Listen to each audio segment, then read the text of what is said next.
The year was 1962 when a young man of 25 entered the offices of the National Radio and Electronics Company Limited at Andheri in Mumbai.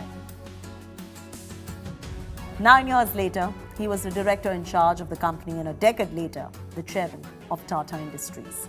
In 1991, he succeeded J.R.D. Tata as the chairman of the Tata Group. The youth was Ratan Tata, fresh out of Cornell University, armed with a bachelor's degree in architecture, more than ready to enter and learn as he would rise from the lowest rungs in one of India's most hallowed industrial houses. Today, Tata's contribution to India's largest conglomerate and to the nation's economy has been second to none. He was on a pedestal very few industrialists in the country were able to climb. Though he had a magic surname, young Ratan had a tough act to follow, that of his predecessor Jamsetji Tata, Dorab Tata, and finally the iconic J.R.D. Ratan Tata took on the challenge, and by the time he retired in December 2012, Tata Group's financials spoke loud about the impact he had. During his tenure, the group revenues grew manifold, totaling over $100 billion in 2011-2012. Ratan Tata identified the opportunity which the liberalization of the Indian economy provided and began restructuring the Tata Group in 1991.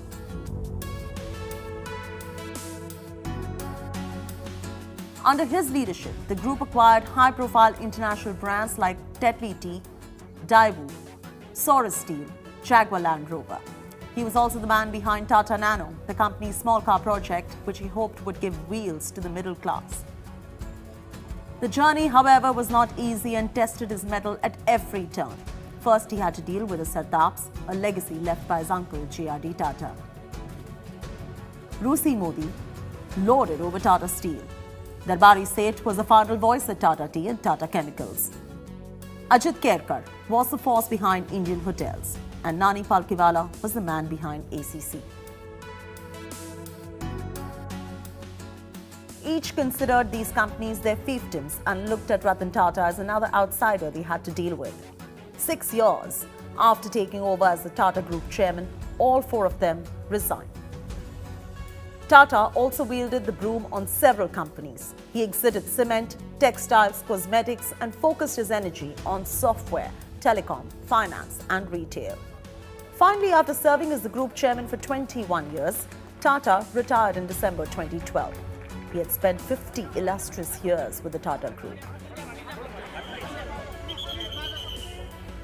An avid aviator, Tata was awarded the Padma Vibhushan, the country's highest civilian honour, by the Government of India in 2008. The humble industrialist was also known for his philanthropic work. Till his death, he served as the chairman of the Tata Trust, which is amongst India's oldest non-sectarian philanthropic organizations that work in several areas of community development.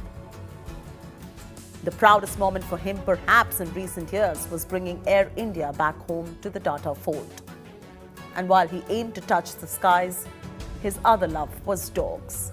Doors of even the Bombay house were open to strays all day long.